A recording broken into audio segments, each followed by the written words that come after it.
छोटी बहन हमारी अंशिका, उसका भी परिचय दिया। अमरीश भैया से भी आपके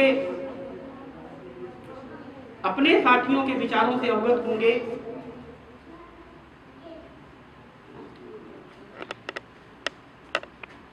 सागर भैया का प्रयास हुआ कि एसपी सागर जी यहां तक पहुंच जाएं, लेकिन आप सब जानते हैं कि अभी एक्सीडेंट उनका हुआ था, पूरी तरीके से वो रिकवर नहीं हो पाए। उम्मीद हम लोग यही करते हैं कि भरतकुंड महोत्सव तक सागर भाई उसी तरीके से हंसते मुस्कुराते हुए हम लोगों के बीच में फिर से अपनी उसी कुशलता के साथ में, उसी ऊर्जा के साथ में हम लोगों के बीच में आएंगे। परंतु आज विषय स्वदेश कन्या विवाह अनुदान समिति का है। हमारे आज के कार्यक्रम के मुख्य अतिथि पूर्व नगर अध्यक्ष बड़े भैया अभिषेक मिश्र जी हमारे बीच में उपस्थित हैं। मैं चाहूंगा कि आप मां सरस्वती के चित्र के सम्मुख दीप प्रज्वलित कर पुष्प अर्चन के साथ में इस कार्यक्रम की शुभारंभ करें। होती है। इससे पहले कि हम अपने कार्यक्रम के अगले चरण की तरफ अग्रसर हों, हम चाहेंगे कि एक बार फिर से हमारे बीच में जो हमारे साथी उपस्थित हैं, इस नारी, हम सभी अपनी बात रखें, यथासंभव संक्षिप्त रखें, सारगर्भित रखें और हमारे जीवन में वह संदेश परिलक्षित हो। विचार रखना, विचार करना, विचार विमर्श करना, यहां तक ही नहीं, उसके आगे भी हम बढ़े और उस कार्य को हम करके दिखाएं। हमारे बीच में अंतर्राष्ट्रीय लेखिका डिंपल तिवारी जी उपस्थित हैं। मैं चाहूंगा कि आज की संगोष्ठी पर विचार विमर्श करने का शुभारंभ आपके मुखारबिंद से हो। मैं आपको सादर यहाँ मंच पर आमंत्रित करता हूँ। बहुत परिचित चेहरे हैं मेरे पास, अभिषेक जी, प्रतिभा जी, रितु जी, बाकी चेहरों से धीरे धीरे अवगत हो जाऊंगी। मेरी बहुत अच्छी मित्र सहेली मेरी अनीता जी, आप सबका अभिनंदन है, मेरा सादर प्रणाम और जय जय श्री राम। इतने सुंदर कार्य के लिए मैंने कोई लेखन नहीं किया हुआ है, बहुत ही खूबसूरत कार्य है। स्वदेश कन्या अनुदान समिति, प्रतिभा जी का कार्य अनुकरणीय, सराहनीय, सब कुछ है।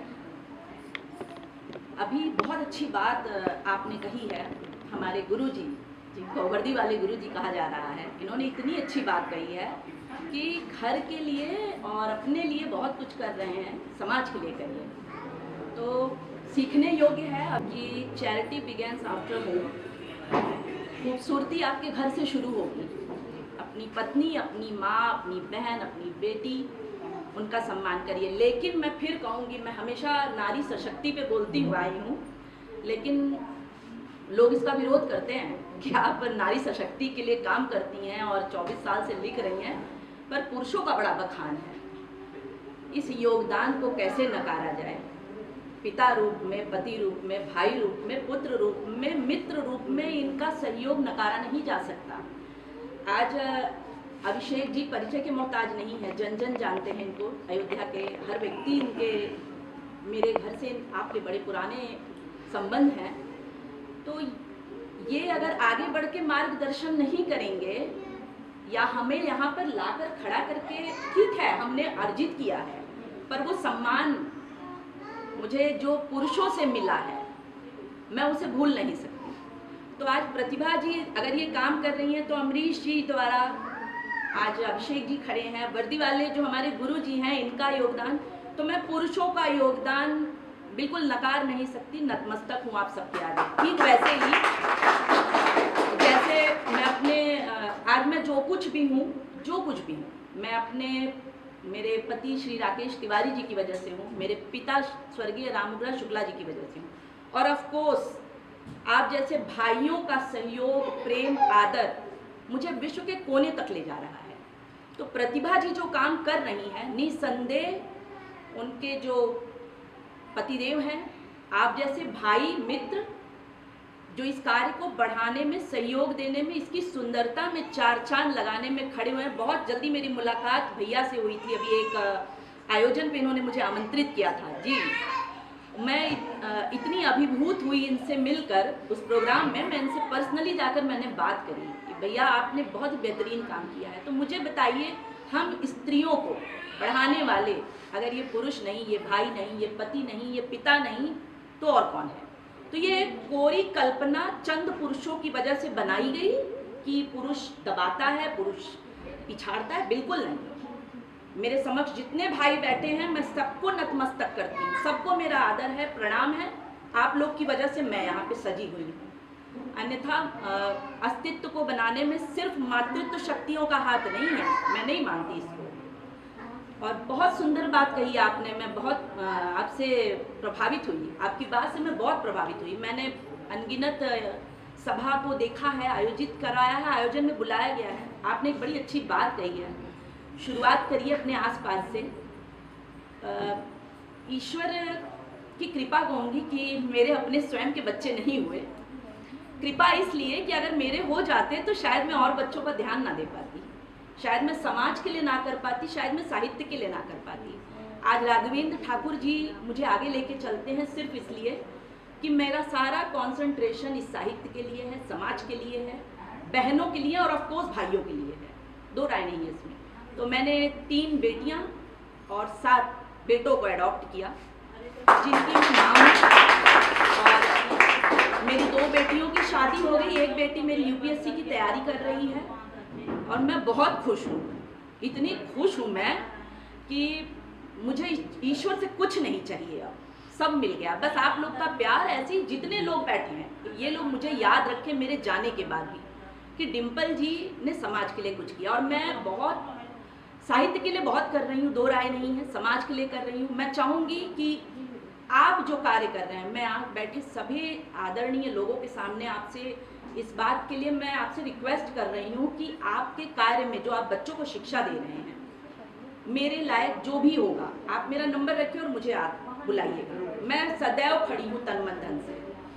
और शब्दों का देखिए, लेखक जो है ना चीज़ों से बहुत खेलता है और हम लोग इसकी रोटी खाते हैं तो मैं बहुत घेरूंगी नहीं इन शब्दों से। सिर्फ एक चीज़ कहना चाहूँगी कि प्रतिभा जी बहुत बेहतरीन काम कर रहे हैं। अमरीश जी, मेरी आपसे लास्ट मुलाकात जी मैं पहचानने की कोशिश कर रही थी, चेहरे से परिचित नहीं और थी लगभग में, तो अभी जब आपकी घोषणा हुई तो मैं समझी इतना बेहतरीन काम आप लोग कर रहे हैं कि शब्दों में उसे ढालना थोड़ा मेरे लिए मुश्किल है। पर मैं यही सुनिश्चित करके जा रही हूँ कि मैं एक आर्टिकल्स आप सबके लिए लिखना चाहूँगी और उस आर्टिकल्स को मैं आप तक जरूर व्हाट्सअप करूँगी और मेरा श्योर है कि मैं उसे पेपर में ले आऊँगी, क्योंकि आप लोग ऐसे मोती हो ना, समुद्र तल के तह में बैठे ऐसे मोती हो जिसको लाना है ऊपर, और मैं ले आऊँगी, ये मेरा वादा है, ये मेरा वादा, मेरे शब्द आप तक। बहुत बहुत धन्यवाद। प्रतिभा जी को बहुत सारी शुभकामनाएं और आप सारे भाइयों को बहुत सारी शुभकामनाएं। पवन तनय बर पवन समाना। तो हम लोग ये जो आयोजन करते हैं इसका भी उद्देश्य यही होता है। संतोष सिंह, प्रतिभा यादव, अंशिका सिंह, बड़े भैया हमारे इंद्रप्रीत सिंह बेदी जी, आशीष कौर रानी जी, हमारी दीदी बैठी हैं। हम रोज प्रतिदिन एक नियम से अपना स्कूल में जाके इंस्पेक्टर रणजीत यादव जी के विद्यालय में शिक्षण नहीं कर सकते। रोज हम जाकर कुछ ना कुछ वहां नहीं कर सकते कि हम रोज बच्चों को कॉपी किताब या जो भी जिस लायक हो पत्रम पूलम फलम स्वयं समर्पयामि, रोज नहीं जा सकते। लेकिन फिर भी अगर हम ऐसे आयोजन करते हैं, हम वहां इंस्पेक्टर रणजीत यादव जी को आमंत्रित करते हैं, हम समाज सेवियों को आमंत्रित करते हैं, तो इसका मतलब है कि हम उनकी सेवा की ज्योति में तेल डालते हैं, हम उसको जागृत रखने का काम करते हैं। हमारे इन आयोजनों का उद्देश्य, यह एक उद्देश्य यह भी है क्योंकि व्यक्ति देखकर ही सीखता है कि हाँ यह सेवा कर रहा है, मेरे अंदर सेवा की आकांक्षा जागृत हो रही है। हमारे मुख्य अतिथि महोदय बड़े भैया अभिषेक मिश्र जी के पास थोड़ा सा समय का अभाव है। मैं समझता हूँ जो विशिष्ट जन होते हैं, हम लोग तो बहुत सामान्य से जन है, गृह कार्य नाना जंजाला, आपको समझ सकते हैं। सीधे मैं बड़े भैया को मंच पर आमंत्रित करता हूं और अपनी अध्यक्ष प्रतिभा। अभी जिन लोगों का सम्मान करने का अवसर मुझे मिला, सभी के प्रति और यहाँ उपस्थित जितनी भी मातृशक्ति हैं, नारी शक्ति हैं, सबको मैं अपनी ओर से प्रणाम करता हूँ। इस संस्थान से, इस समिति से जुड़े हुए जितने भी हमारे कार्यकर्ता बंधु हैं, पदाधिकारी हैं, सबको मैं पहले अपनी ओर से शुभकामनाएं देता हूँ। किसी भी समिति, किसी भी संस्था का वार्षिक उत्सव स्वमेव एक बहुत महत्वपूर्ण कार्यक्रम होता है। इस महत्वपूर्ण कार्यक्रम में वर्ष भर उस समिति ने, उस संस्था ने अपने बाइलाज के आधार पर क्या काम किए हैं, उन कामों को लेकर हम लोगों के बीच, आमंत्रित लोगों के बीच बैठते हैं। इस कार्यक्रम के लिए जब मुझे प्रतिभा जी ने, राहुल श्रीवास्तव जी ने, आप सभी लोगों ने टेलीफोन किया, तो पहले तो मुझे बहुत समझ में नहीं आया कि किस प्रकार का कार्यक्रम है, क्या है। लेकिन उसके बाद जब हमें जानकारी मिली तो मैंने सहर्ष आप सबके बीच उपस्थित होने का मन बनाया। यहाँ आकर के मुझे वास्तव में, मैं हृदय की बात अपने बताऊं कि मुझे बड़ा अच्छा लग रहा है। एक तो संस्थान ने, समिति ने जिस लक्ष्य को पूरा करने के लिए, जिस लक्ष्य पर काम करने के लिए अपना उद्देश्य बनाया है, उस पर वह काम कर रही है। नारी शक्ति के स्वावलंबन के लिए, उनकी सुरक्षा के लिए और उनके सम्मान के लिए वर्तमान समय में पूरे देश में जो जागरूकता आई है, जिस जागरूकता के आधार पर माननीय मोदी जी और उत्तर प्रदेश में योगी जी के नेतृत्व में नारी शक्ति के लिए अनेक कार्यक्रम चलाए जा रहे हैं और उन सब कार्यक्रमों में कहीं न कहीं आप सबकी एक बड़ी भूमिका रहती है। तो ऐसे तो मैं पहले इस समिति को अपनी ओर से बहुत शुभकामनाएं देना चाहता हूं, बधाई देना चाहता हूं कि उन्होंने इस प्रकार का काम किया है, कर रहे हैं और आगे भी करने की उनकी इच्छा है। यह समिति ईश्वर की कृपा से उत्तरोत्तर वृद्धि करे और हम जैसे लोगों का इसमें जो सहयोग हो सके उसके लिए निरंतर हम सब प्रयासशील रहें। और मैं आप सबसे यह जरूर आप सबको आश्वस्त करना चाहता हूँ, समिति के अध्यक्ष जी को और अन्य जो भी कर्मठ कार्यकर्ता और पदाधिकारी समिति के हैं, कि समय समय पर उन्हें हम सब जैसे लोगों की जहाँ भी जो आवश्यकता होगी उसके लिए हम सब निरंतर आप सबके लिए तैयार खड़े रहेंगे। ऐसा मैं आप सबके प्रति अपनी शुभकामनाएं व्यक्त करता हूँ। अभी मुझसे पहले डिम्पल जी ने अपनी कुछ बातें हम सबके बीच रखी थी। मैं पुनः कह रहा हूं कि मुझे आपके कार्यक्रम में आकर बहुत अच्छा लगा और ये अयोध्या शहर जो हमारा है, इस शहर में राजनीतिक दलों के लोगों के नाम यदि छोड़ दिए जाएं तो मुझे लगता है कि 100 की संख्या में ऐसे लोग होंगे जो वास्तव में किसी पहचान के मोहताज नहीं हैं आज के समय में, और उन्होंने अपनी प्रतिभा, अपने परिश्रम के बल पर समाज में अपनी पहचान बनाने का काम किया है। मुझे लगता है कि कम संख्या में अधिक संख्या ऐसे ही लोगों की आज यहाँ बैठी है। तो मैं आप सबको इस बात के लिए भी शुभकामनाएं देता हूँ। अग्रिम पंक्ति में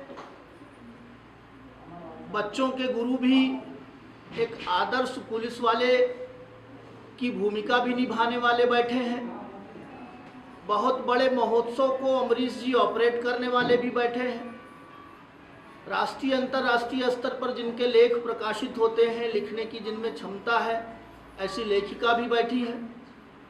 जनपद में ही नहीं, आसपास के जनपदों में भी नारी शक्ति को आगे लेकर चलने, उनकी मदद करने और नारी स्वावलंबन पर जिन्होंने एक बड़ा संघर्ष किया है, वह विधिक रूप से भी उनकी सहायता करती हैं, भौतिक रूप से भी करती हैं, आर्थिक रूप से भी करती हैं। ऐसी बहन भी हमारे बीच बैठी हैं। ऐसे अनेक चेहरे मैं देख रहा हूं बहनों के, जिनसे मैं बहुत अच्छी तरह परिचित हूं। मैं जिस पार्टी से आता हूं उस पार्टी की महिला विंग की प्रेसिडेंट भी एक ब्लॉक की हमारे बीच बैठी हैं। तो ऐसे बहुत से चेहरे जिनको मैं पहचान रहा हूं कि शहर में नारी शक्ति के लिए उन्होंने बहुत सारे काम किए हैं और आगे लगातार कर रहे हैं। ये बहुत अच्छी बात है कि आज समाज जब निहित स्वार्थों के प्रति अग्रणी हो रहा है, अग्रसर हो रहा है, ऐसे में अपनी चिंताएं भूलकर, परिवार की चिंताएं भूलकर समाज के लिए कुछ करने का मन जिन्होंने बनाया है, ऐसे लोग यहाँ बैठे हैं। मैं सभी नारी शक्ति को और उपस्थित सभी लोगों को अपनी ओर से, अपनी पार्टी की ओर से बहुत प्रणाम करता हूँ। आप सबका अभिनंदन करता हूँ। ऐसा अवसर कभी कभी मिलता है। हम सब तो राजनीतिक लोग हैं। राजनीतिक लोगों को ऐसे लोगों के बीच बैठने का मौका कम मिल पाता है। हम लोग तो निरंतर, मुझे लगता है कि कुछ ऐसे लोगों के बीच रहते हैं जो पूरी तरह पॉलिटिकल है, राजनीतिक है। तो राजनीतिक लोगों में रिकॉर्ड कर रहे हो क्या? काहे कर रहे हो? राजनीतिक लोगों में बहुत सारी बातें इस तरह की भी हो सकती हैं कि जिससे समाज प्रेरणा भी लेता हो और कभी कभी जिससे समाज रूठता भी हो, जिससे समाज को ये लगता हो कि यह काम अमुक पार्टी द्वारा या अमुक पार्टी के नेता द्वारा अच्छा नहीं किया जा रहा। लेकिन ये जो समाज हमारे सामने बैठा है, समाज की सेवा करने का ही दोनों माध्यम है। राजनीति भी समाज की सेवा करने का ही माध्यम है और आप लोग अपनी विविध प्रतिभाओं के माध्यम से भी समाज की सेवा कर रहे हैं, समाज का ही काम कर रहे हैं। तो यह भी एक माध्यम है। लेकिन मैं आज स्पष्ट शब्दों में कहना चाहता हूँ कि समाज की सेवा का यह माध्यम जो सामने बैठा है, मैं इसको प्रणाम करता हूँ और यह माध्यम ही सबसे अच्छा माध्यम है। यह आवश्यक नहीं, पंडित दीनदयाल उपाध्याय जी कहते थे कि समाज की सेवा का काम राजनीति के सहारे ही किया जाए, यह आवश्यक नहीं है।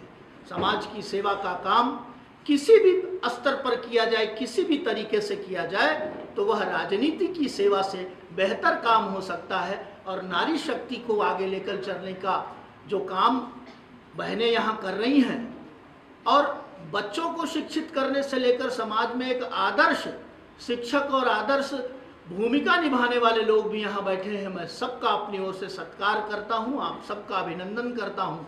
और आज के इस अवसर पर मैं स्वदेश कन्या विवाह अनुदान समिति मिशन शक्ति के माध्यम से जो हमारे समाज में काम कर रही है, उसके अध्यक्ष जी को और सबको अपनी ओर से बहुत शुभकामनाएं देता हूँ। बहुत बहुत धन्यवाद।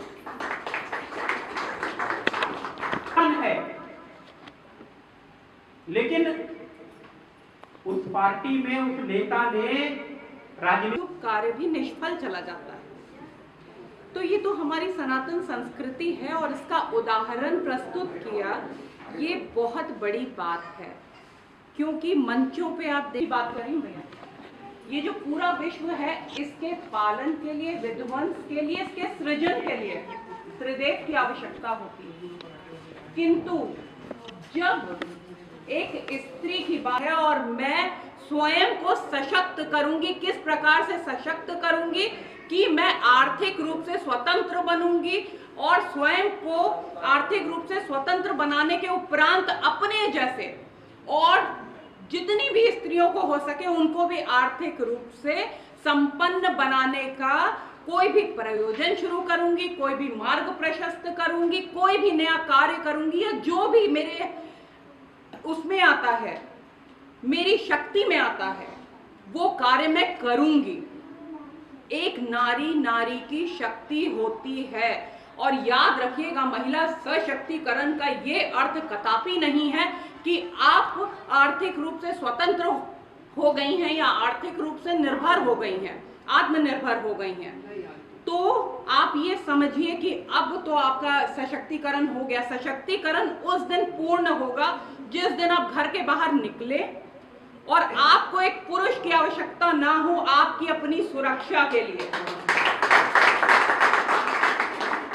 अगर आपका पति आपको छोड़ने जा रहा है आपके कार्यस्थल पे, आपका बेटा छोड़ने जा रहा है, भाई छोड़ने जा रहा है, पिता छोड़ने जा रहा है, आप सशक्त नहीं हैं। बेटियों को पढ़ाई के साथ लड़ाई सीखना पड़ेगा, ये बहुत आवश्यक है। बच्चियों को सीखना पड़ेगा, it is a must in today's time. इससे पूर्व स्त्रियों का सम्मान इसलिए होता था, जितनी शक्ति स्वरूपा थी वो शास्त्रों के साथ शस्त्र और अस्त्र भी धारण करती थी। सबको पता था कि आगे आएंगे तो गला कटवाएंगे। क्या आज ये स्थिति परिस्थिति है? नहीं है। सबको 0 फिगर चाहिए। अपनी बेटियों को समझाइए कि उनको अब स्वस्थ होना है, और स्वस्थ ही नहीं होना है, इतना बल होना चाहिए शरीर में कि सामने यदि कोई भी समस्या है तो उसका निदान वो स्वयं कर सके। कब तक हम लोग, ये तो वही बात हो गई ना कि आप अर्थी लेकर के जा रहे हैं, कंधा मत दीजिए। बेटियों को सशक्त बनाना है तो उनको पढ़ाई के साथ लड़ाई सिखाना पड़ेगा। अपनी बच्चियों को शस्त्र अस्त्र शास्त्र सभी का ज्ञान देना आवश्यक है। आप सभी ने इतने धैर्य से मुझे सुना, और मेरा ये माँ इसको समझा नहीं पाई कि इसका सम्मान कितनी बड़ी बात है। इतनी बड़ी बात है कि झांसी की रानी को जब पता था कि वो अब पकड़ी जाएगी, उसका शरीर भी दूसरे के हाथ में, आक्रांताओं के हाथ में ना आए, उसने स्वयं को खत्म किया और कहा मेरा ये मृतक शरीर भी इन लोग के हाथ में नहीं आना चाहिए। ये होता है नारी का सम्मान, वो नहीं जो आप नाच रहे हैं। अपनी बच्चियों को सही रास्ता दिखाइए। ये माएं ही कर सकती हैं, ये माताएं ही करेंगी, क्योंकि आप यदि अपने सम्मान को समझेंगी तभी आप अपनी बच्ची को सिखा पाएंगे। बहुत आभार प्रकट करते हैं प्रतिभा जी का, आप सभी का। आपने इतना सारा समय दिया, इतने धैर्य से मुझे सुना, मुझे यहाँ बुलाया, ये मौका दिया, ये अवसर प्रदान किया। बहुत बहुत आभार। और आपकी संस्था इसी प्रकार से आगे बढ़ती रहे, प्रगति करती रहे। बाकी